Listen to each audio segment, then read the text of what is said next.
بسم الله الرحمن الرحيم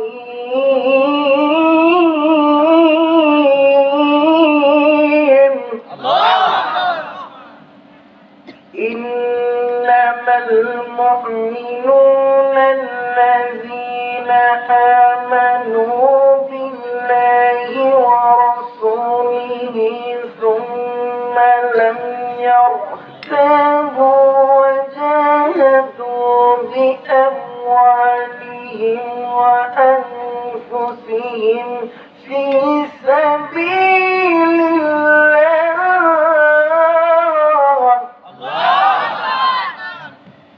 أولئك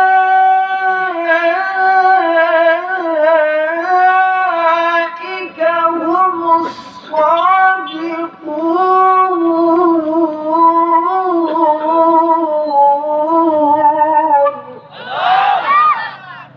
মুসলমান ভাইরা আমার বন্ধুগণ, কোন দিকে নজর নাই, দিলটা নরম করে দিবেন বাবা। এ মুসলমান বন্ধু, এ মুখলিশপুরের মা বোনেরা, এ যুবক ভাইরা, এই মুরব্বী বাবারা, কারা গো তোমরা এখনো পর্যন্ত তোমরা বাড়িতে খানাদারি করতেছো? কারা গো তোমরা এখনো পর্যন্ত ল্যাপের ভিতরে ঘুমাইতেছো? কারা গো তোমরা এখনো পর্যন্ত বাজারে এদিক সেদিক ঘোরাফেরা করতেছো? মা গো, এই যুবক ভাই, এই মুরব্বী বাবারা, আমি আপনাদের দিনই সন্তান হয়ে বলতেছি, আজকে একটা দিন আল্লাহর কোরআন শুনে যাবেন, রাসূলের হাদিস শুনে যাবেন। আল্লাহ রাব্বুল আলামিন এই কোরআনুল কারীমের বদৌলতে আল্লাহ মাফ করতে পারে। আওয়াজ করে বলেন সুবহানাল্লাহ। আল্লাহ বলেন, নবী গো,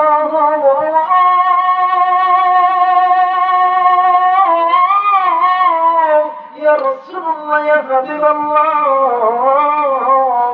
আমি আল্লাহ রাব্বুল আলামিন এই সমস্ত মানুষগুলোর উপকারের জন্য, হেদায়েতের জন্য আমি আল্লাহ রাব্বুল আলামিন দুইটা জিনিস দুনিয়ার জমিনে পাঠাইলাম। এক নম্বরে আপনি আমার বন্ধু নবী মুহাম্মদ রাসূলুল্লাহ সাল্লাল্লাহু আলাইহি ওয়াসাল্লাম। দ্বিতীয় নম্বরে আপনার উপরে আমি আল্লাহ দয়া করে মায়া করে রহমত নামক 30 পারা কোরআন আমি আল্লাহ পাঠাইলাম। আওয়াজ করে বলেন সুবহানাল্লাহ। আজ কেন রে মাসুম জারি সারা দুনিয়ায় রহমাতুল লিল আলামিন নবী নাই রে দুনিয়ায়, ঠিক কিনা বলে? আজ কেন রে মাসুম জারি সারা দুনিয়ায় আমার দিনের নবী কামনে ওয়ালা নাই রে দুনিয়ায়। একটু আমার সঙ্গে বলুন না, আজ কেন রে মাসুম জারি সারা দুনিয়ায় আমার দিনের নবী কামনে ওয়ালা নাই রে দুনিয়ায়। বলেন, আমার দিনের নবী কামনে ওয়ালা নাই রে। নবীজির অফাত শুনিয়া হযরত বেলাল কান্না দিলেন বুকটা ফাটিয়া। জোরে কোন আল্লাহু আকবার। নবীজির অফাত শুনিয়া হযরত বেলাল কান্না দিলেন বুকটা ফাটিয়া। নাইরে নাইরে দয়ার নবী এই জগতে নাই, রহমাতুল লিল আলামিন নবী নাই রে দুনিয়ায়, ঠিক কিনা বলে? আজ কেন রে মাসুম জারি সারা দুনিয়ায় আমার দিনের নবী কামনে ওয়ালা নাই রে দুনিয়ায়। যেরকম আল্লাহু আকবার। আরেকবার পড়েন আল্লাহু আকবার। আল্লাহ বলেন, নবী গো, ইয়া রাসূলুল্লাহ, আল্লাহ ইয়া হাবিবাল্লাহ, আমি আল্লাহ রাব্বুল আলামিন যে 30 পারা কোরআন আপনার উপর নাযিল করলাম নবীজি, আমি আল্লাহ রাব্বুল আলামিন ওই বান্দা বান্দীদেরকে জানায়া দিলাম, যদি কোনো বান্দা বান্দী এই কোরআন দিয়ে নিজের জীবন, নিজের সন্তানাদিদের জীবন, নিজের ভাই বোনদের জীবন, নিজের পিতা মাতার জীবন, নিজের রাজনৈতিক জীবন, নিজের ব্যবসায়িক জীবন, নিজের সবকিছু জীবন যদি কোরআন দিয়ে ফিটিং ফিটিং করে নেয় নবী গো, আমি আল্লাহ রাব্বুল আলামিন বললাম, আমি আল্লাহ রাব্বুল আলামিন বললাম ওমা আনতা আলাইহিম বিওয়াকিল, এই ব্যাপারে আমি আল্লাহ রাব্বুল আলামিন কোন জিজ্ঞাসাবাদ করব না। আর যারা আমি আল্লাহর কোরআন মানবে না, এই কোরআন দ্বারা নিজের জীবন, নিজের সন্তানাদিদের জীবন এই কোরআন দিয়ে ফিটিং ফিটিং করবে না নবী গো,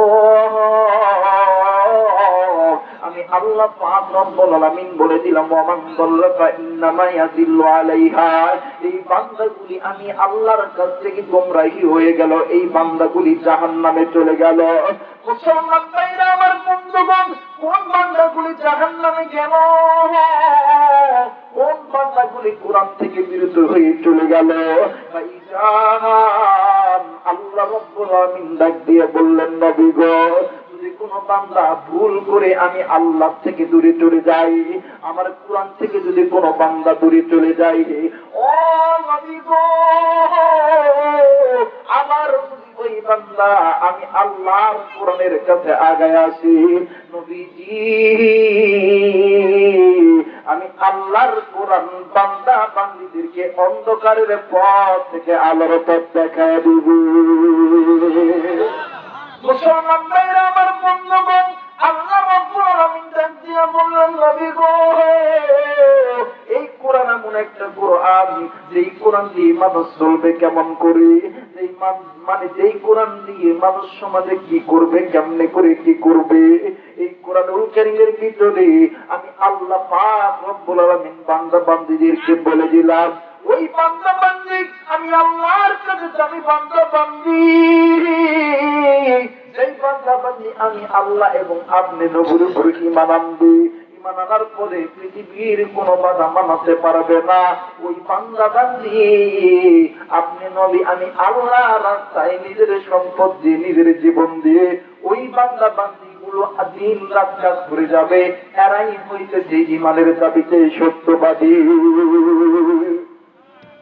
মুসলমান ভাইরা আমার বন্ধুগণ, অনেকেই মনে করতে পারেন হুজুর গো, আল্লাহ রাস্তায় জীবন দিলে আল্লাহ রাস্তায় মজুর হয়তো বা কমে যাবে, কিন্তু না বাজান না রে, যারা আল্লাহ রাস্তায় সম্পদ ব্যয় করবে এদের সম্পদ কোনোদিন কমবে না, এদের ঈমান কোনোদিন কমবে না রে বাবা। মুসলমান বন্ধু আমার, আল্লাহ পাক রব্বুল আলামিন বলেন ওয়ালা তাকুলু লিমান ইউকতালু ফি সাবিলিল্লাহি আমওয়াত। মুসলমান ভাইরা আমার বন্ধুগণ, আল্লাহ রাস্তায় জীবন দিলে কি হবে? আল্লাহ রাস্তায় শুধু জীবন নয়, আল্লাহ রাস্তায় সম্পদ যেটা তার না কেন, এই জিনিসগুলো কিন্তু পড়ে যায় না। আল্লাহ রাব্বুল আলামিন ঈমান নামক পাহাড়ের ভিতরে ঢোকার কারণে আমার আল্লাহ রাব্বুল আলামিন সমস্ত কিছু আবার জিন্দা বানায়া দেয়। মুসলমান ভাইরা আমার বন্ধুগণ, এই চারটা জিনিসের কথা বললাম, এই চারটা জিনিস সাহাবায়ে কেরামদের মাঝে ছিল রে বাবা। আপনার আমার কাছে এই চারটা জিনিস থাকতে হবে।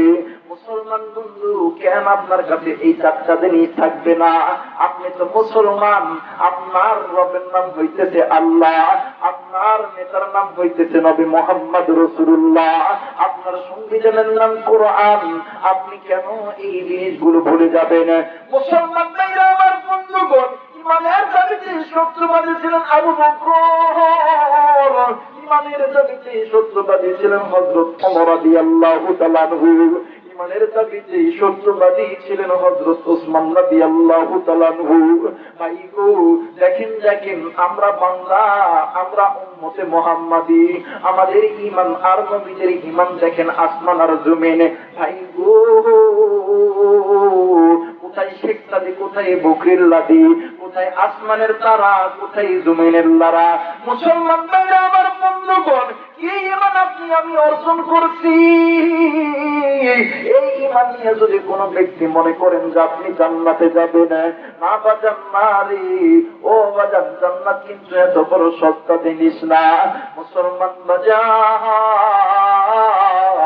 ও বাজান রে, আপনি যে এই নেকি অর্জন করছেন, এই নেকি যে এত জান্নাতের দরজা তো দূরের কথা, আল্লাহর আরশে আজিম পর্যন্ত যাইতে পারবেন না। মুসলমান ভাইরা আমার বন্ধুগণ, হযরত হুসাইন রাদিয়াল্লাহু তাআলা আনহুর সন্তান আলী আকবর ডুকরে ডুকরে কেমন যেন কান্দাকাটি করে। একদিন আল্লাহর নবীর একজন সাহাবী ডাক দিয়া বলেন, আলী আকবর কেন ডুকরে ডুকরে কাঁদতেছো, তোমার কান্নার কারণ কি? আলী আকবর ডাক দিয়ে বলেন, আমি কাঁদতেছি আল্লাহর জান্নাত আল্লাহর জাহান্নামের ভয়ে। এই মুরব্বী ডাক দিয়ে বললেন, আলী আকবর কেবল তো তোমার বয়স 12 অথবা 13 বছর হবে, তুমি ছোট্ট মানুষ, তুমি কেন আল্লাহর জাহান্নামের ভয়ে কাঁদবা? এই আলী আকবর ডাক দিয়ে বললেন, চাচা গো,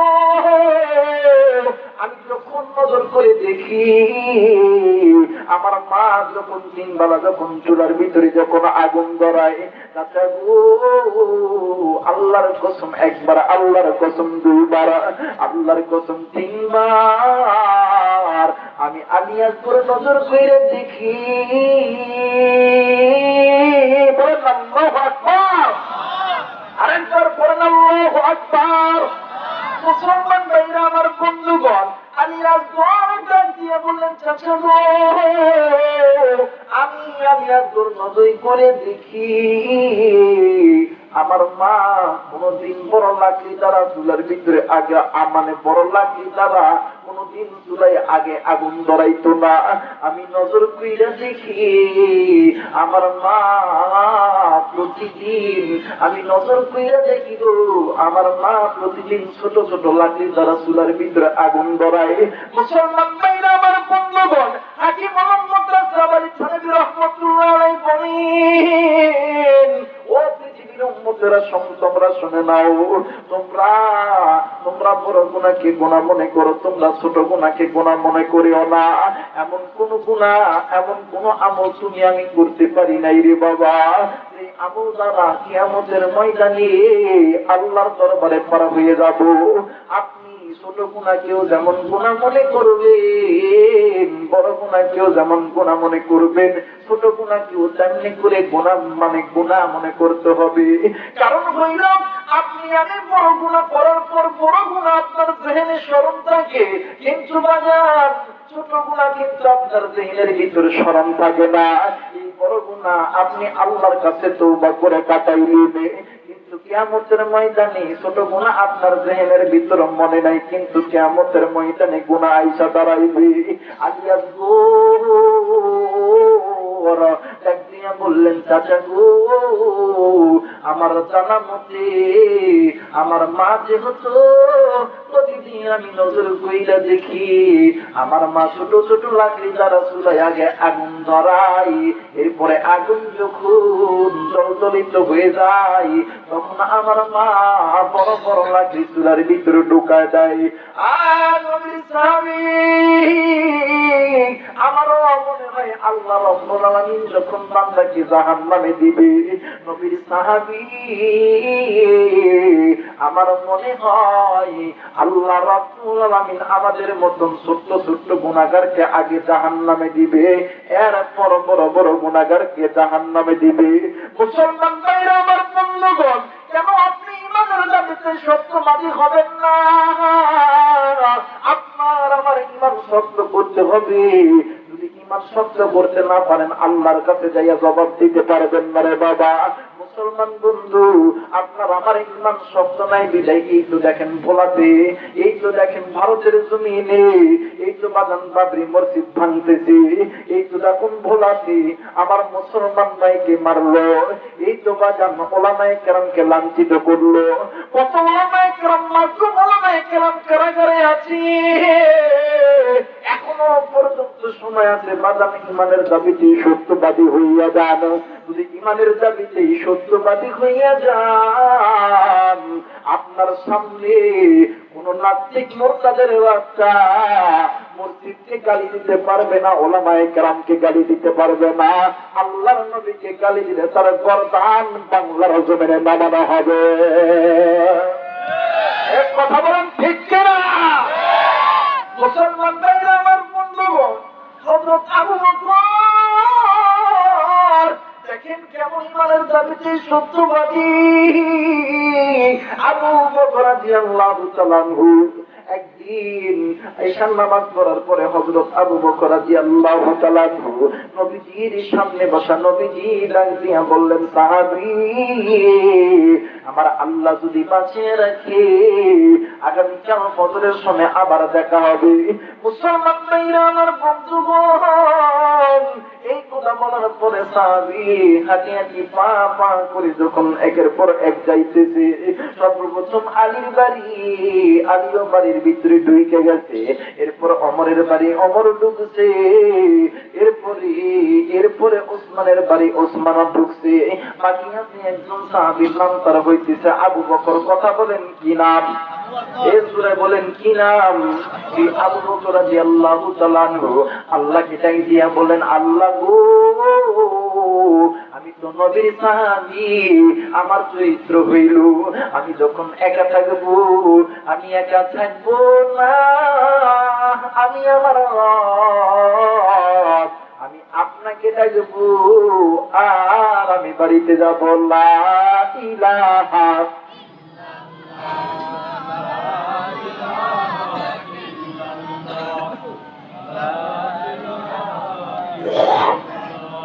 লা ইলাহা ইল্লাল্লাহ, লা ইলাহা, আরো জোরে, লা ইলাহা ইল্লাল্লাহ, লা ইলাহা, লা ইলাহা ইল্লাল্লাহ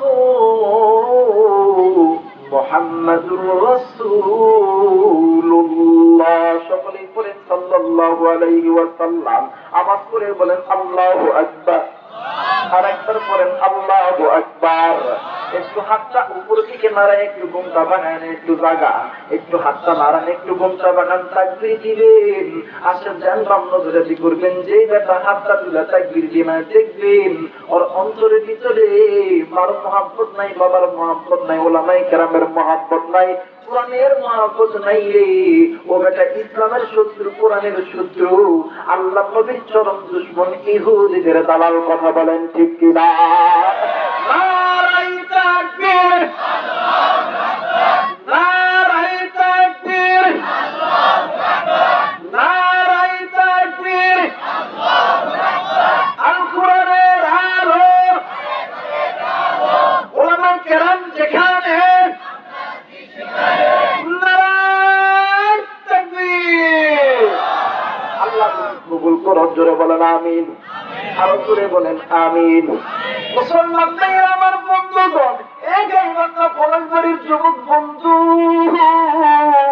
হযরত আবু বকর যখন আল্লাহর নামের জিকির করতে করতে যখন যাইতেছে, এইদিকে কয়েকজন হিন্দু ব্রাহ্মণগুলি তাদের গির্জার ভিতরে পূজা দিতেছে। হঠাৎ করে আবু বকরের লা ইলাহা ইল্লাল্লাহর জিকিরের ধ্বনি যখন কানে যাইতেছে, ডাক দিয়ে বললেন, কে কে এত জোরে আমাদের গির্জার সামনে দিয়া জিকির করতে যায়?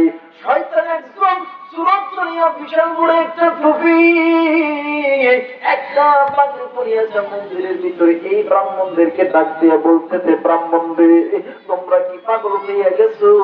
তোমাদের কি গায়ে কোনো স্পিরিট নাই? আবু বকরের এত বড় সাহস, তোমাদের গির্জার পাশ দিয়ে যাবে আর তোমাদেরকে ডিস্টার্ব করবে। আর আবু বকর কেন আল্লাহর নামের জিকির এত জোরে নিতেছে? তোমরা জলদি করে আবু বকরকে গালি দাও। অন্য একজন ব্রাহ্মণ তার দিয়ে বললেন, মুরব্বী, আবু বকর তার আল্লাহর জিকির করতেছে, আমিও তো আমার স্রষ্টার জিকির করতেছি। বলতে বলতেছে তোমার দিলের ভিতরে কি তোমার স্রষ্টার মহব্বত নাই?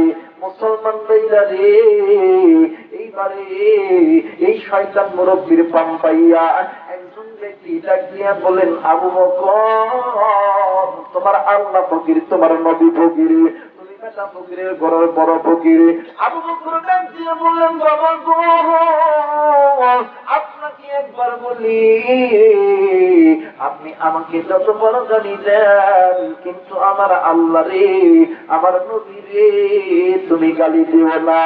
মুসলমান ভাইরা আমার বন্ধুগণ, আর একজন ডাক দিয়ে বলেন, আবু বকর, গালি দিলে কি করবা, গালি দিলে কি করবা, আমি আবার গালি দিব। এইবারে এই ইহুদি ডাক দিয়ে বলেন, আবু বকর, তোর আল্লাহ ফকির, তোর নবী ফকির, তুই বেটা ফকিরের পরের বড় ফকির। আবু বকর ডাক দিয়ে বললেন, বাবা গো, আপনি একবার গালি দিচ্ছেন, আমি কিছুই বলি নাই, দুইবার বললাম কিছুই বলি নাই। বাবা গো, আপনি আমার যত পারেন গালি দেন, কিন্তু আমার আল্লাহরে, আমার নবীর গালি দিও না। আরেকজন ব্রাহ্মণ ডাক দিয়ে বললেন, আবু বকর,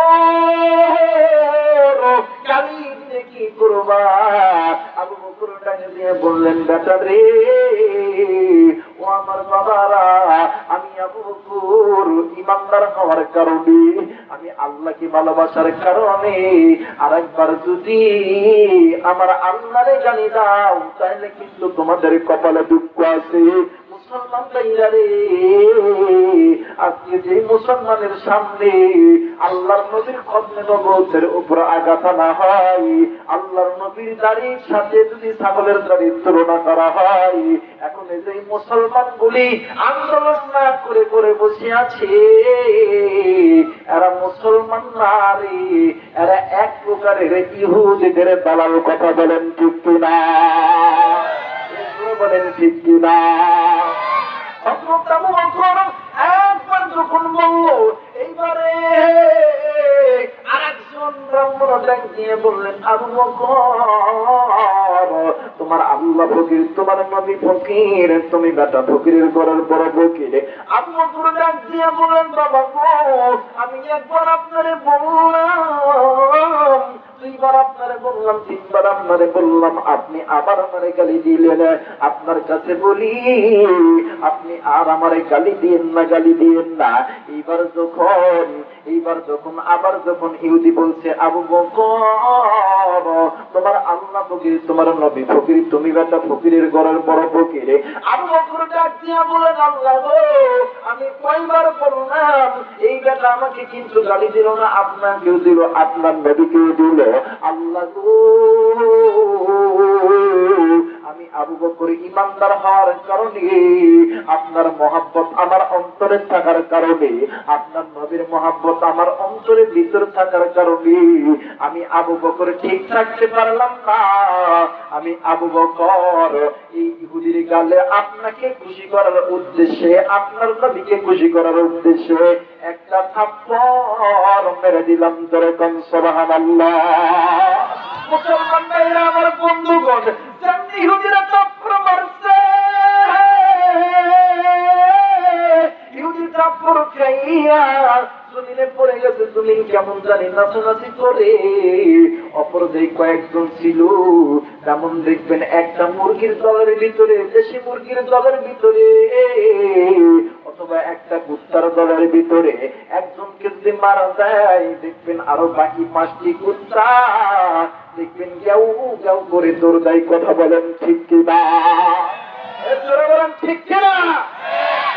এই আবু বকর যখনই থাপ্পড় মারছে, এবারে থাপ্পড় খেয়ে জমিনে পড়ে গেছে, জমিন চত্বর করে যখন কাঁপতে লাগছে, এই যে 3-4 জন ছিল কুকুরের পা দিছে, তো আবু বকরের থাপ্পড় খেয়ে যখন এই ইহুদি ব্যক্তি যখন জমিনে পড়ে গেছে, আবু বকর ডাক দিয়ে কয়, বাবা, এই ব্যক্তি ডাক দিয়ে বলেন, আবু বকর, আমি যদি জানতাম যে তোমার থাপ্পড়ের এত ওজন, তাহলে ওই লাখ মানাতুল্লাহ বলেন কসম দিয়ে বলতেছি, আমি কোনদিন তোমার আল্লাহর তোমার নবীর গালি দিতাম না।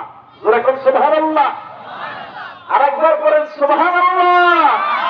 মুসলমানরা যখন কোরআনের পথে, মানে কোরআনের জন্য, নবীর জন্য যখন রাজপথে যায়, সাহায্য করেন কে?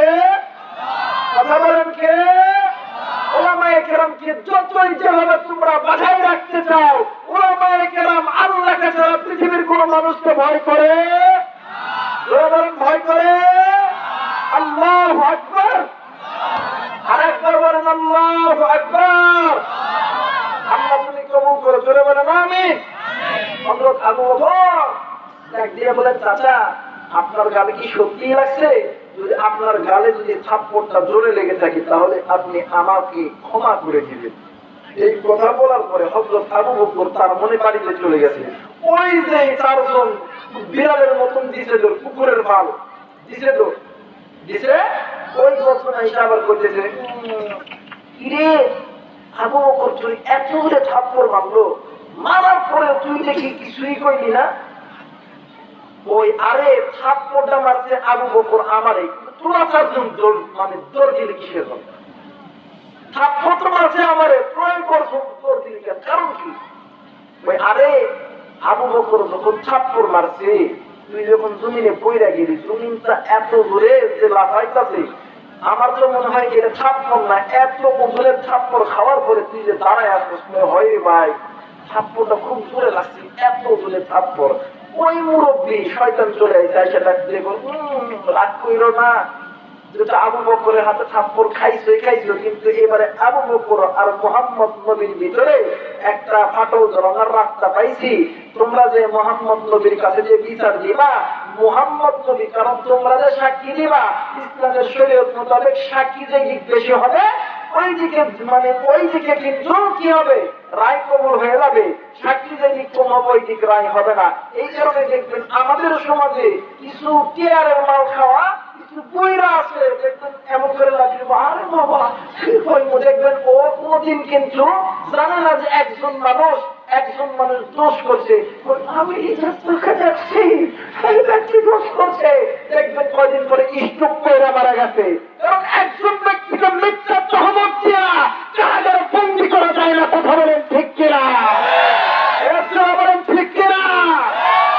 এইরকম ব্যক্তি এরা কয়েকজন স্টাইল নিয়েছে, নেওয়ার পরে চলে গেছে, বলতেছে আল্লাহ নবীর কাছে সকালবেলা দেয় আমি মরা কান্না ধরছে, নবী এখন কই কি হয়েছে?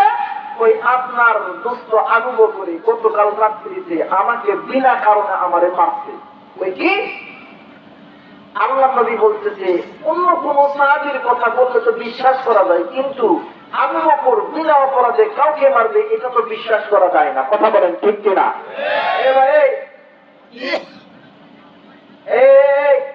সাদা মানকি পরে এই যে ভাই বার করে ওখানে কি রে ভাই, মোবাইলে কি এটা কি এখানে কি তামাশা করার জন্য আইছি মিয়া? এতক্ষণ ধরে কথা বলছি তামাশা করার জন্য। আল্লাহ কবুল করুক, জোরে বলেন আমিন। আরো জোরে বলেন আমিন।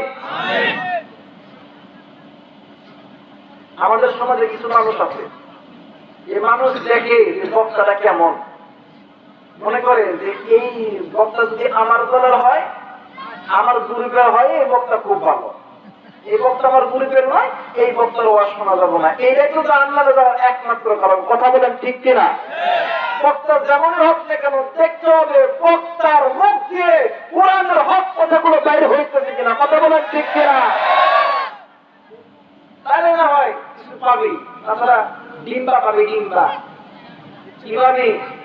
ডিম্বা পাবি। কয়দিন করে তো বাপেরও গালাবি, আজ তো ওলামায়ে কেরামদেরকে গালি দিয়ে তোদের বাপরে গালাবি, তোদের সন্তান তুলে গালাইবো। আরে বাপরে আলাই মরে গেছে, জ্বালায় পরে তুলে গেছে। এই হযরত আবু বকরের কাছে হযরত আবু বকরের বিচার নিয়ে চলে গেছে আল্লাহর নবীর কাছে। এখন আল্লাহর নবীর কাছে যে যখন এই কথা বলছে যে হুজুর এত করে থাপ্পড় মারছে, আল্লাহর নবী বিশ্বাসই করেন না যে হযরত আবু বকরের থাপ্পড়ের ওজন এত ওজন। হযরত আবু বকর মানে আল্লাহর নবী ডাক দিয়ে বলেন, ও ইহুদি, তোমরা তো রাতের অন্ধকারে মার খাইছো, ওই সাহাবীটা তো ওমর না, কারণ ওমরের তো একটু রাগ বেশি।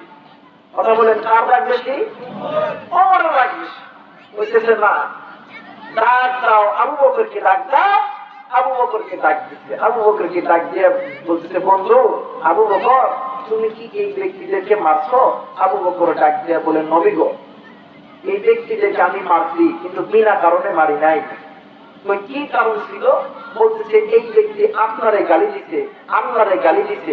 আমি আবু বকর ইমানদার হওয়ার কারণে আমার চোখের সামনে আল্লাহকে যদি গালি দেয়, আপনি নবীকে যদি গালি দেয়, আমি আবু বকর ইমানদার হওয়ার কারণে ইমানের জজ্বা ঠিক রাখতে পারি নাই, এই কারণে এই ব্যক্তির একটা থাপ্পড় মারছে। জোরে বলেন সুবহানাল্লাহ। জোরে বলেন সুবহানাল্লাহ। এখন ইহুদি ডাক দিয়ে বলতেছে, না না না হুজুর, আমরা আবু বকরকে কিছুই বলি নাই, আবু বকর অযথা আমারে থাপ্পড় মারছে। এখন আল্লাহর নবী মনে মনে চিন্তা করতেছে, আবু বকর তো কাউকে বিনা কারণে মারবে না, কারণ নবীও জানে যে আবু বকরের চরিত্রের উপরে সার্টিফিকেট দিচ্ছেন কে? জোরে বলেন কে? আল্লাহ। বর্তমান প্রেক্ষাপট নিয়ে কথা বলতেছি, কথাগুলো খুব ভালো করে শুনবে দরকার, এই কথাগুলো মানুষকে বোঝানো দরকার। কথা বলেন ঠিক কিনা? আরো জোরে বলেন ঠিক কিনা? দেখেন, যখন এই কথা বলতে হযরত আবু বকর, এখন ইহুদি ডাক দিয়ে বলতেছে, ও মুহাম্মদ, তুমি তো অন্যর থেকে ভালোই বিচার করো, আজকে যে বিচারটা তোমার বন্ধুর দিকে গেছে, আজকে তোমার কাছে কেমন ন্যায় বিচার পাবো না? আল্লাহর নবী বলতেছেন, ইহুদি তুমি এই কথা বলেও না, আমি নবী, মুসলমানেরও নবী, ইহুদিরও নবী, আসমানের নবী, জমিনেরও নবী, আমি নবী সমস্ত মানুষদের জন্য রহমতের নবী। জোরে বলেন সুবহানাল্লাহ। হযরত আবু বকর ডাক দিয়ে বলতেছেন, আবু বকর তুমি এই ব্যক্তির কোন গালে থাপ্পড় মারছো? বলতেছে, হুজুর আমার জানা মতো আমি তো বাম গালে মারছি। এখন আল্লাহর নবী ডাক দিয়ে বললেন, ও ইহুদি, যেহেতু আবু বকর তোমারে থাপ্পড় মারছে, তুমিও আবু বকরের বাম গালে একটা থাপ্পড় মেরে দাও। জোরে কোন নাউজুবিল্লাহ। যখন এই কথা বলছে, হযরত ওমর, আলী, উসমান, অন্যান্য সাহাবীরা অবাক হয়ে গেছে। আল্লাহর নবী থাপ্পড়ের অর্ডার দিয়ে জমিনের দিকে তাকায় ডাক দিয়ে বলে, জমিনের মালিক আল্লাহ, এই ইহুদি চক্রান্ত করতেছে আমার আবু বকরের ভিতরে ফাটল ধরানোর জন্য। আল্লাহ, আজকের দিনের বিচারক আমি না, আজকের দিনের বিচারক আপনি। আমরা জোরে কোন সুবহানাল্লাহ। আবু বকর দাড়ি পাকা মানুষ, ডাক দিয়ে বলতেছেন, আল্লাহ, আমার নবী, এই নবীর জন্য আমি এত কষ্ট করি, এই নবী আমাকে মারার জন্য হুকুম দিল? মুসলমান মেয়েরা আমার বন্ধুগণ, আল্লাহর নবী ডাক দিয়ে বলেন, ইহুদি মার মার, আবু বকরকে থাপ্পড় মার, আবু বকরকে থাপ্পড় মারবে। একবারে যখন সামনে গেল, এবারে হযরত ওমর ডাক দিয়া বললেন, হুজুর আপনি কি বিচারটা ইহুদিদের পক্ষে দিয়ে দিলেন? হযরত আলী ডাক দিয়া বললেন, হুজুর গো, আপনি তো ইচ্ছা করলে থাপ্পড় মারার থেকে বন্ধ করতে পারেন। আল্লাহর নবী ডাক দিয়া বললেন, ওমর রে, আমি তো বিচারের রায় দিছি, কিন্তু বিচারের মালিক তো আজকের দিনের বিচারের মালিক আমি না, আজকের দিনের বিচারের মালিক কইতেছে আমার আল্লাহ। মুসলমান বন্ধুরে, এইবারে ইহুদি আবু বকরকে মারবে মারবে ভাব করতেছে, এমন করে যখন হাত এমন করে এমন করে ইহুদি গোছাইতেছে। মুসলমান মেয়েরা আমার বন্ধুগণ, শয়তান মুরব্বি ডাকতে বলেন, ইহুদি বলছিলাম না কতবার বলছি, আজকে আবু বকরের মধ্যে আর মুহাম্মাদের ভিতরে একটা দ্বন্দ্ব সৃষ্টি কইরাই দেব। জলদি করে আবু বকরের গালে তুলে থাপ্পড় মার। আবু বকর চারিপাশা মানুষ টুকরে টুকরে কান্দে, আর ডাক দিয়ে বললেন, আল্লাহ গো, ও জমিনের মালিক আল্লাহ, আমি তো থাপ্পড় মারছি তোমাকে রাজি খুশি করার উদ্দেশ্যে। এতগুলো মানুষের সামনে নবী তো আমার বিপক্ষে রায় দিয়ে দিল। আল্লাহ বাজানরে, এইবারে ইহুদি যখন থাপ্পড় মারার জন্য যখন স্টেপ নিবে, ইহুদি এমন করে যখন হাত যখন নিবে, মুসলমান ভাইরা রে, একজন সাহাবী চাদরকে দিয়া আল্লাহ নবীর পায়ে এসে জোড়া জড়ছে, নবী গো, ইয়া রাসূলুল্লাহ, ইয়া হাবিবাল্লাহ, আপনি কবুল করেন, আপনি কবুল করেন, আপনি কবুল করেন গো আল্লাহ। নারাই তাকবীর। এজরা বলেন নারাই তাকবীর। আরেকবার বলেন নারাই তাকবীর। আল্লাহ তুমি কবুল করো, জোরে বলেন আমিন। আল্লাহ আল্লাহ নবীর সাহাবী একজন সাহাবীর চাদরকে দিয়া আল্লাহর নবী পায়খানা চাপায় ধরছে। পায়খানা চাপায় ধরার পরে আল্লাহর নবী ডাক দিয়ে বললেন, সাহাবী তুমি আমার পা কেন, তুমি আমার পা চাপায় ধরলা? সাহাবী ডাক দিয়ে বললেন, হুজুর গো, আপনি আগে আবু বকরকে থাপ্পড় মারার কথা বন্ধ করতে বলেন, নতুবা আমি আপনার পা ছাড়বো না, আমি আপনার পা ছাড়বো না। আল্লাহর নবী ডাক দিয়ে বললেন, কে রে আমার পা ধরে চাপটি মেরে ধরছো? ওই সাহাবী ডাক দিয়ে বললেন, হুজুর গো, আমি ওই সন্তান, যেই সন্তান আমি আপনার হাতে হাত রাইখা আমি কালেমা পড়ে মুসলমান হই নাই, আমি আবু বকরের হাতে হাতে রাইখা কালেমা পড়ে মুসলমান হইছি। আমার নাম হইতেছে সাদ বিন আবি ওয়াক্কাস। মুসলমান ভাইরা আমার বন্ধুগণ, আল্লাহর নবী ডাক দিয়ে বলেন, সাহাবী কতবার করে বলবো, আজকের দিনের বিচারক আমি নবী না, আজকের দিনের বিচারকের মালিক হইতেছে আমার আল্লাহ।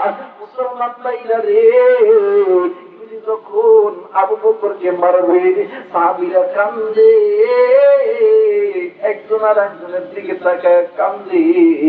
আমার বাংলাদেশে ওলামায়ে কেরাম তোমরা কই রে?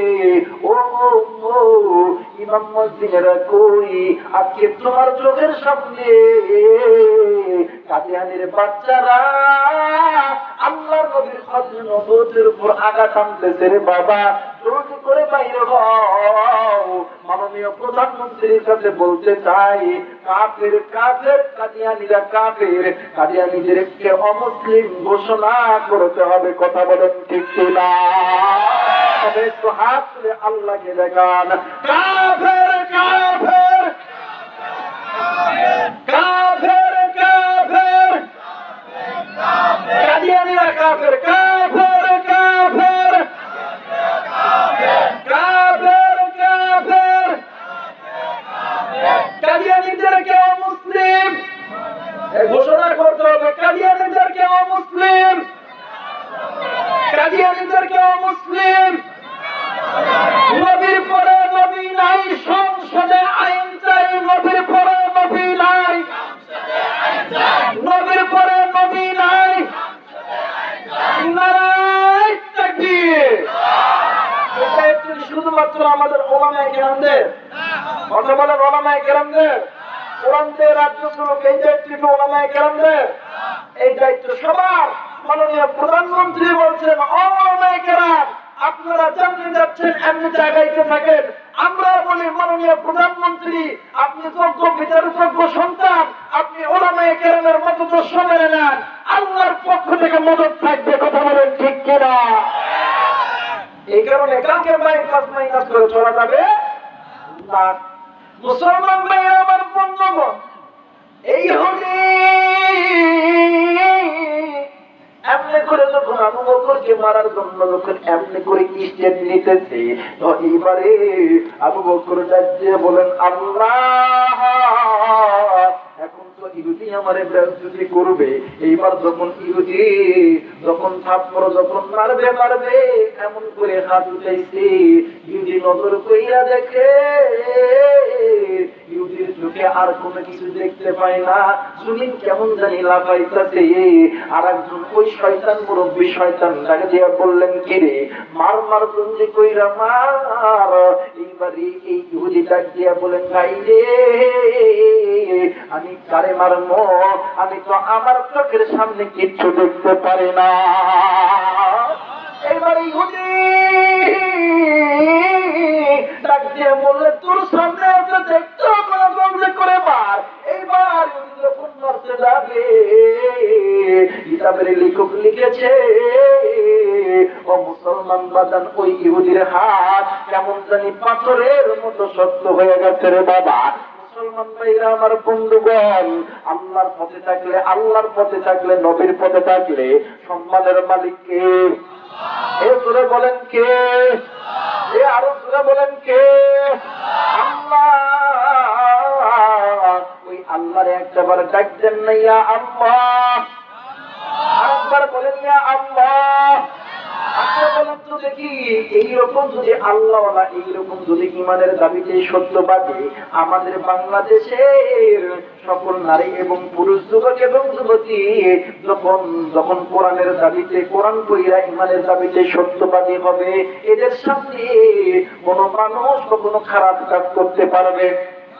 এই কথা বলেন, পারবে কি পারবে না? দেখবেন আমাদের সমাজের কিছু যুবক আছে, কিছু যুবতী আছে, ও বাদাম আমার কলেজে যাই, কলেজে পড়ার নাম দিয়ে কি যে করে আল্লাহ ভালো জানে। কথা বলেন ঠিক কিনা? বলেন ঠিক কিনা? আমাদের সমাজে কিছু মুরগির ঘরের মুরগি আছে, দেখবেন রাস্তার ভিতরে আটো কাটো চুল, আটো কাটো জামা, এমন ভাবে বইটা থাকবে, তার পাশ দিয়ে মুরব্বি যায় না মুরগি যায়, কে যায় না কে যায় এইটাও দেখে না। কথা বলেন ঠিক কিনা? গায়ে ধাক্কা দিলেও কিছু কয় না। কথা বলেন ঠিক কিনা? আমাদের সমাজে কিছু দেশি মুরগি আছে না, দেশি মুরগি ছিলেন না? ছিলেন না নাকি? এই দেশি মুরগি যখন ধরতে যাবেন দেখবেন এরা ধরতে গেলে দেখবেন গোটা এলাকা জানা যায়, আর পোল্ট্রি মুরগি আছে না, এদেরকে ধরতে যাবেন এমন করে, ঠিক আছে ঠিক আছে, আমাকে ধরতে হবে না, আমি এখানে আছি। কথা কয় না? বলে আরো দূরে ঠিক কিনা? দেখবেন এই সুন্নের ঘরের সুন্নেরা তো শুধু এমন করে মাটির আগে ডাক দিয়ে বলবো, বইরা আমার এই দেশে এই মোল্লাদের কারণে তখন তো পড়তে এসে মোল্লারা করছে কি, খালি বড় বড় খবর করে নিজের বউরে পড়ায়। আমি এখন সুন্নের ঘরের সুন্নি, আমরা না হয় কাপড়ের দাম বাড়াইলাম, এই তো কয়েকদিন আগে পেঁয়াজের আর আটার দাম বাড়াইলো কেটা? কথা কই না, মানে যেই যুবক কথা কইব না মনে করবো যেন বইয়ের কামাই খাওয়ালো। কথা বলেন ঠিক কিনা? বলেন ঠিক কিনা? এই কারণে বরিশালের এক কবি বলছে, আঙ্গুদেশটা বইরা গেছে টিভি সিনেমায়। বলেন না, আঙ্গুদেশটা বইরা গেছে টিভি সিনেমায়, বুড়া জোয়ান নারী পুরুষ বেগুন মিল্লা চাই। বলেন ঠিক কিনা? আজকালকার সমাজের যত দোষে আমার যুবক ভাইদেরকে, এই কল্যাণ টুকরা যুবক ভাইদেরকে যত ইফতিজিং এর মামলা, কিন্তু দোষ করবে ওরা, মামলা খায় যুবক ভাইরা। কথা বলেন ঠিক কিনা? যত দোষ নন্দ ঘর, সত্যটা বললেই দোষ, যত দোষ নন্দ ঘর, সত্যটা বললেই দোষ। ওরে অন্যায়ের প্রতিবাদ, নামটা হবে তোমার মৌলবাদ বাইরে, নামটা হবে তোমার মৌলবাদ। যত দুর্গন্ধ ঘর, সত্যটা বললেই দোষ, যত দুর্গন্ধ ঘর, সত্যটা বললেই দোষ। বললে অন্যায়ের প্রতিবাদ, নামটা হবে তোমার মৌলবাদ বাইরে, নামটা হবে তোমার জঙ্গিবাদ। বলেন ঠিক কিনা? আমাদের সমাজে এই ইফতিজিং আইন করে কি ইফতিজিং দূর হইবে? কথা বলেন দূর হইবে? দূর হইবে না। যতই দিন যাবে ততই বেশি হবে। ততক্ষণ না পর্যন্ত আল্লাহর কোরআন সুন্নাত অনুযায়ী আপনার সন্তানকে আমল না করবে, ততক্ষণ পর্যন্ত ইফতিজিং কমবে না। কথা বলেন ঠিক কিনা? আপনারা বলেন ঠিক কিনা? আমাদের সমাজে কিছু নতুন হাজি সাহেব আছে, ছিলেন না? ছিলেন না? নতুন হাজি সাহেব আছে, দেখবেন এই হাজি সাহেবের বইয়ের বয়স ৭২। কত বছর? ৭২। এক নাতনি আছে, বয়স হয়েছে ১৮। কত বলেন? ১৮। এখন কত থেকে পর্দা কার জন্য বলো? ৭২ না ১৮? জোরা করেন, ৭২ না ১৮? আমাদের দেশের নেতা কর্মী যারা আছে, এরা চাই এই দেশটা সুশীল সমাজ হোক না কেন, কিন্তু এরা যে থিওরি দেয় এদের থিওরি ঠিক, কিন্তু এদের থিওরির সাথে কোরআনের থিওরি লাগাইতো এই দেশের ভিতরে আপনার মা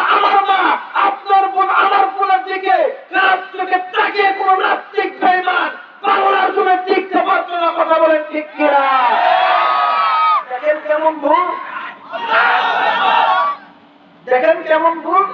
ভুলটা যদি এমন পর্দা করা লাগবে এই 18 বছরে, তাছাড়া পর্দা করলে কত বছর? 72 বছর। শুধুমাত্র 18 বছর, ওই মানে এই 18 বছর তো আবার গেছে কেমন করে? 28 চুল, খাটো খাটো জামা, এরপরে টাইট ফিট জামা। এমনি তো মহিলারা মানে একটু সামনে বুঝে ছেলে পোলা বান্ধা পাগল, কথা বলেন ঠিক কিনা? এখন বাচ্চা নিয়ে হাঁটতেছে, হাঁটার পরে এই খালেদ ভাই, এই ভাই তোরা কিন্তু ধোয়া তুলসী কত না, তোরাও 1 নম্বরে আসো, একটু ধৈর্য দিব, ইনশাআল্লাহ দিব, তারা ধৈর্য দাও। এখন এই মানে এই মহিলা তার মানে এই যুবতী তার মানে তার দাবির সঙ্গে যাইতেছে, বাজারে যাইতেছে। এখন এমন অবস্থা, এখন মেম্বারের পোলা শুয়েলে এখন কি জানো কি কইছে? এখন এই যুবতী বাড়িতে যা ডাক দিয়ে বলেন, তো ও তো আপনি সাত মানুষ, আমি আপনার নাতি, আপনার এই এলাকার ভিতরে একটা পরিচিতি আছে, আমি আপনার নাতি। ওই মেম্বারের পোলা কত বড় সাহস, শুয়েলের কত বড় সাহস, আমার এই দেয়। এখন এই মগার ঘরের মগা হাজি সাহেব চলে গেছে এই চেয়ারম্যান অথবা উপজেলা চেয়ারম্যান অথবা আওয়ামী লীগের সভাপতির কাছে। এখন সভাপতি সাহেব অথবা চেয়ারম্যান সাহেব ভালো মানুষ, ওই চাচা একটু দাঁড়ান, আমি দেখতেছি।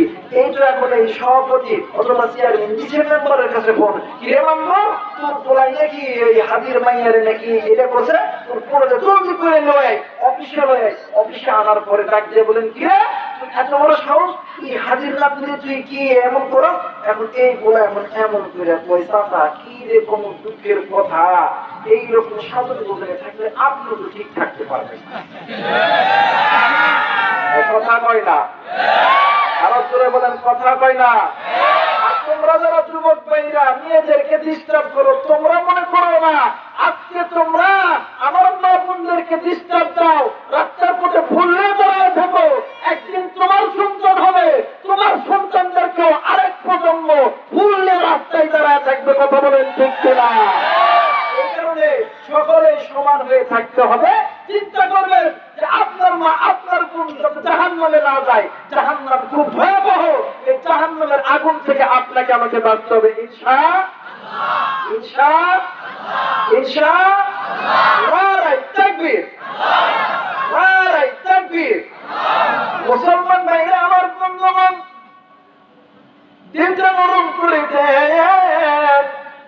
এ মুসলমান বাজান রে, আমিও তো একজন মায়ের সন্তান। এ যুবক বন্ধু, এ মুরব্বী বাবারা, আমিও তো তোমাদের মতন একটা মায়ের সন্তান, আমিও তো তোমাদের কারো ভাই।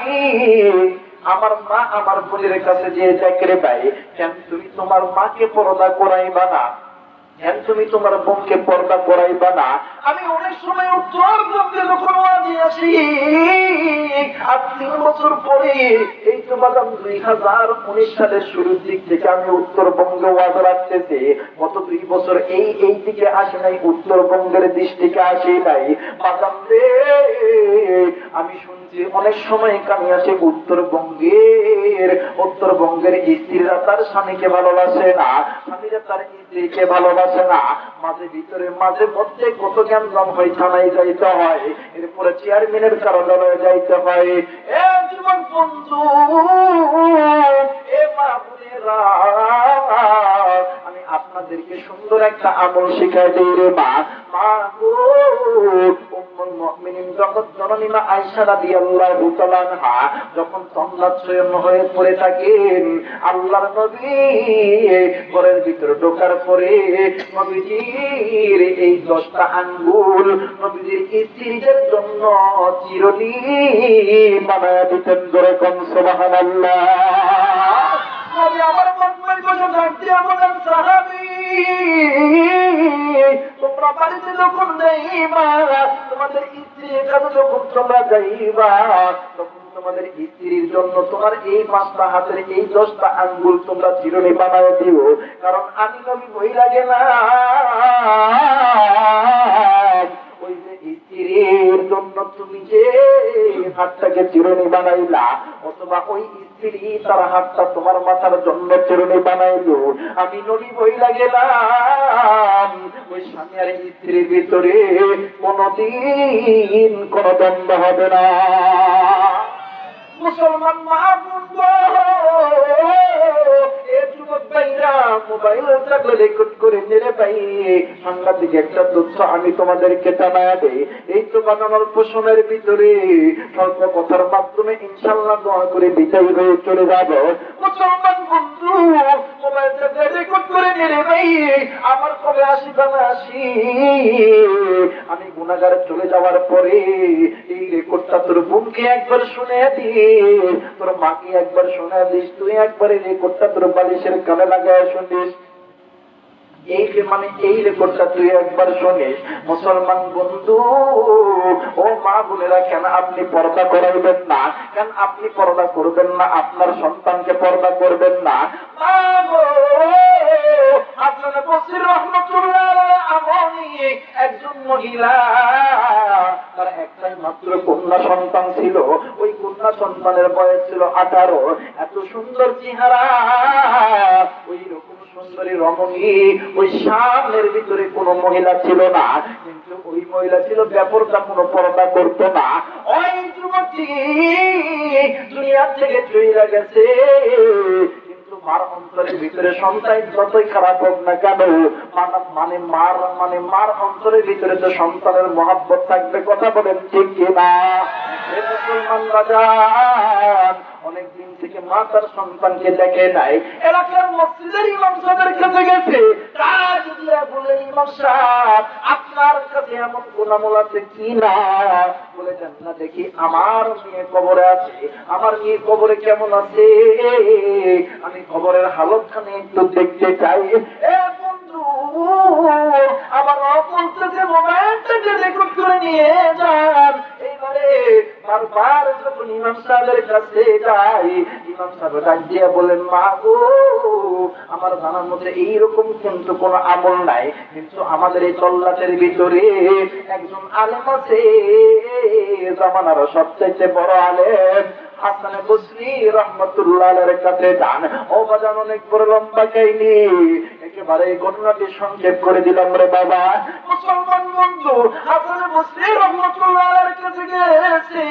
হাসান বসরি রহমতুল্লাহ আলাইহি ডাক দিয়া বললেন, মা গো, আমার জানার মতে তো এমন কোন আমল নাই, কিন্তু মা আমি তোমারে একটা আমলের কথা শেখায় দিই, যদি আমলটি আল্লাহর দরবারে কবুল হয় আল্লাহ তাআলা দেখায় দিতে পারে, ওই কবরের হালত দেখায় দিতে পারে।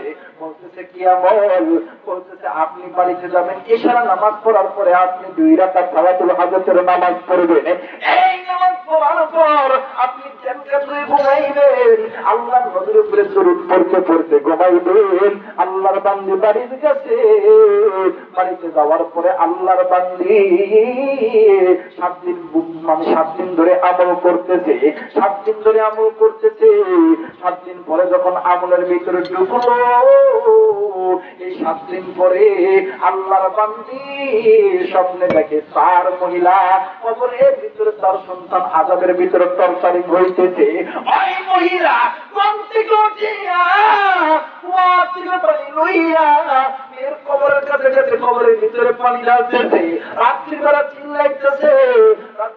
চিল্লাইতেছে, এলাকার মুরব্বীরা ডাক দিয়ে বললেন, কি রে এমন করে কে চিল্লায়? ডাক দিয়ে বললেন, ও ভাইজান, আমি স্বপ্নে দেখি আমার এই কন্যা সন্তান এই কবরের ভিতরে কঠিন আযাবের ভিতর আছে, উলঙ্গ অবস্থায় আছে, কাপড়ের কাপড় গায়ে দিতে পারতেছে না, কেমন জানি মাথার ভিতর কেমন জানি আগুনের ধোঁয়া বাইরে হইতেছে, কেমন জানি চোখগুলো লাল টকটক হয়ে গেছে। যখনই আমার সন্তান যখনই কাপড়ের কাপড় যখন গালে নিতেছে, তেমন জানি আগুন জ্বলে যাইতেছে। এইবারে আল্লাহর বান্দি সকালবেলা ঘুম থেকে উঠিয়া হাসানে বসরি রহমতুল্লাহ আলাইহির কাছে গেছে, যাওয়ার পরে ঘটনা খুলে বলছে। এখন হাসানে বসরি রহমতুল্লাহ আলাইহিকে বলতেছে, হুজুর এমন কোন আমল আছে কিনা এই আমল করার দ্বারা আমার সন্তানের কবরের আযাব আমার আল্লাহ মাফ করবে? আওয়াজ করে বলেন সুবহানাল্লাহ। এই মুসলমান বাজান আমার একটু হাত তুলে আল্লাহকে দেখান, আল্লাহ তুমি কবুল করে, জোরে বলেন আমিন। আরো জোরে বলেন আমিন। এ মুসলমান বাবা, এই তো কোরআন সামনে আছে, আপনাকে আমাকে বলতে হবে, হাত জায়গায় বলতে হবে কোরআনের পক্ষে আপনি আমি এক না দুই। যারা হাত জাগাইবেন না, দেখবেন যারা হাত জাগাবে না এরা হচ্ছে যে বইয়ের কামাই খাওয়া লোক রে বাবা। একটু বলেন কোরআনের পক্ষে আপনি আমি এক না দুই। এরপরে বলেন এক না দুই। একটু আল্লাহকে খুশি করার জন্য তাকবীর দেন, নারাই তাকবীর, নারাই তাকবীর। মুসলমান ভাইরা আমার বন্ধুগণ, এই জায়গায় আসছো মানাই খবরে চলে গেছে। আচ্ছা বলেন তো দেখি, আমার হাতে এইটা কি? এই বোঝান, বলেন এইটা কি? এই মোবাইল দিয়া নিমিশের ভিতরে আমেরিকার খবর পাওয়া যায়, কিন্তু বাড়ির কাছে মায়ের খবর পাওয়া যায় না রে বাবা। কথা বলেন ঠিক কিনা? এই বাবার খবর পাওয়া যায় না। যুবক বন্ধু, মা তোর জন্য পর্দা করতে পারে নাই, বাপ নামাজ পড়তে পারে নাই, আজ মা করে বাবা করে। একদিন শীতের দিন মা জননীর কাছে কত প্রস্তাব করছিস, মা কোনদিন চুরি শুকনা তেলাচ্ছে বিদায় কোনদিন রাখে দেয়। যুবক বন্ধু, মা একদিন ফজরের নামাজ পড়বে, বাবা একদিন নামাজ পড়বে, পড়তে গেছে, হঠাৎ করে তুমি আর আমি মা করে উঠছি। ওঠার পর মা জননী পড়ে এসে দূরে করে নিচ্ছে, বাপ ডাক্তার দেখার জন্য গেছে। মাও নামাজ পড়ে নেই, বাবাও নামাজ পড়ে নেই। এক ওয়াক্ত নামাজের জন্য যদি আলিয়াত করে যদি জাহান্নামের ছোট্ট বাচ্চা যদি জাহান্নামের ভয়ে কান্দে, আপনি আমি এমন কোন আমল করছে যে আমল করার দ্বারা দুনিয়া থেকে আমরা ভালো কোন জায়গায় যাইতে পারি, জান্নাতে যাইতে পারি। আমি এই কারণে আমার অন্তরে মার মহাব্বত, বাবার মহাব্বত কার কার অন্তরে আছে একটু হাত তুলে দেখান। সবার অন্তরে আছে, জোরে বলেন আমিন। আরো জোরে বলেন আমিন। মুসলমান ভাইরা আমার বন্ধুগণ, হাকিম মুহাম্মদ আসলামের থানভী রাহমাতুল্লাহ আলাইহি তিনটা আমল উম্মতের জন্য শিখাইছে। এক নম্বর আমল, যদি কোনো বান্দা বান্দি কোরআনুল কারীমের দিকে তাকায়, কোরআনুল কারীমকে মহব্বত করে, এই কোরআনুল কারীমকে চুম্মা খায়, এই কোরআনুল কারীম পড়ে, আল্লাহ তাআলা কিয়ামতের ময়দানে তার জিম্মাদার আমার আল্লাহ হয়ে যাবে। দ্বিতীয় নম্বরে, এই ওলামায়ে কেরামের দিকে, এই ওলামায়ে কেরামের সাহাবতে থাকতে হবে, ওলামায়ে কেরামকে মহব্বত করতে হবে। তৃতীয় নাম্বার, নিজের মা বাবাকে মহব্বত করতে হবে। এই তিনটা জিনিসকে মহব্বত করলে আমার আল্লাহ কিয়ামতের ময়দানে ওই বান্দার জন্য নিজেই সুপারিশ করে হয়ে যাবে। এই মুসলমান বাদাম আমার, তাইলে কিন্তু ওই যে মহিলা কবরের ভিতর আছে, কেমন আযাব, এমন আযাব তোমার মায়ের হইতে পারে, বাবা তোমার বাবারও হইতে পারে। যুবক বন্ধুরা, 1 টাকা 350 কার জন্য চিনছো?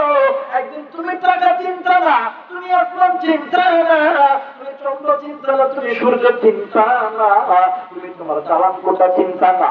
ওই জনম দুঃখিনী মারে বলছো, মারে এইটা কি? মা বলছে, জমিন বলতেছে এইটা কার বাড়ি? আমার বাড়ি। বলতেছে এইটা কার টাকা? তোমার টাকা।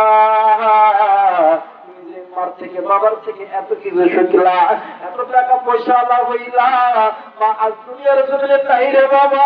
মার কবরে কি হইতেছে কেউ কিন্তু জানিস না রে বাবা। এবারে মহিলা ডাক দিয়ে বলেন, হুজুর গো, আমার সন্তান তো কবরের ভিতর আছে। মুসলমান বাজান, যাদের মা নাই বাবা নাই, যদি দেখার ইচ্ছা হয় রে বাবা, মা বাবাকে দেখা বড় ইচ্ছা জাগে। এ বন্ধু, কেন মাকে দেখার ইচ্ছা জাগে না? কেন মাকে দেখার ইচ্ছা জাগে না?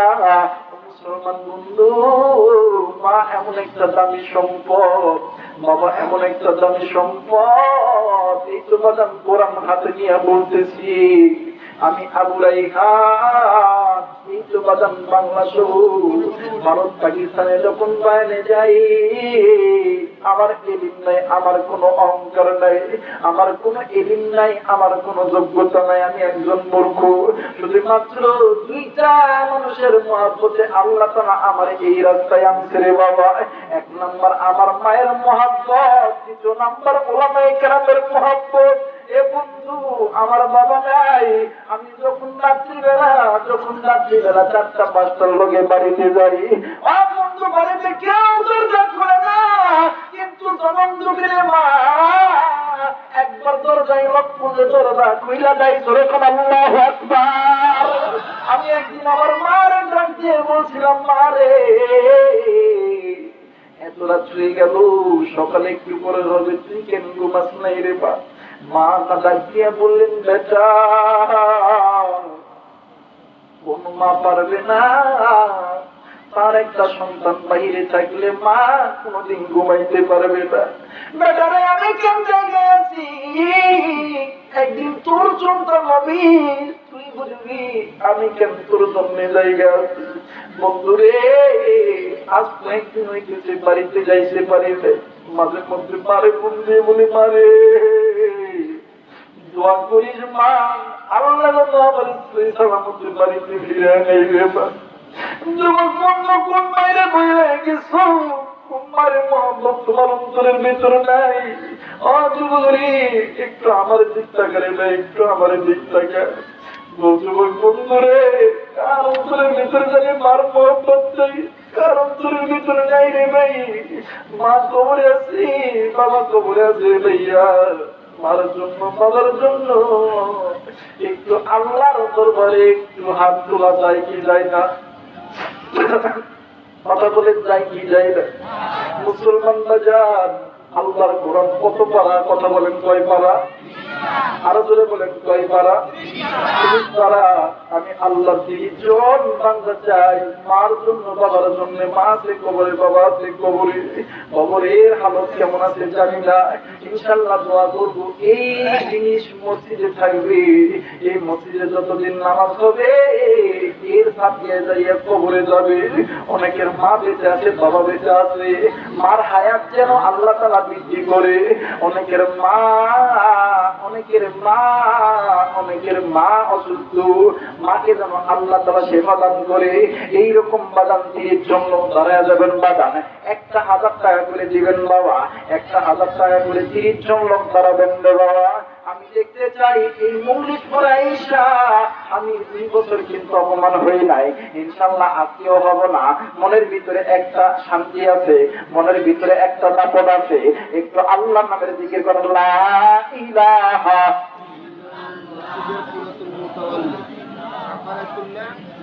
মারা গেছে মা বাবার দোয়ার জন্য 1000 টাকা প্রথমে খাস করে 10 টাকা 1000 টাকা আল্লাহ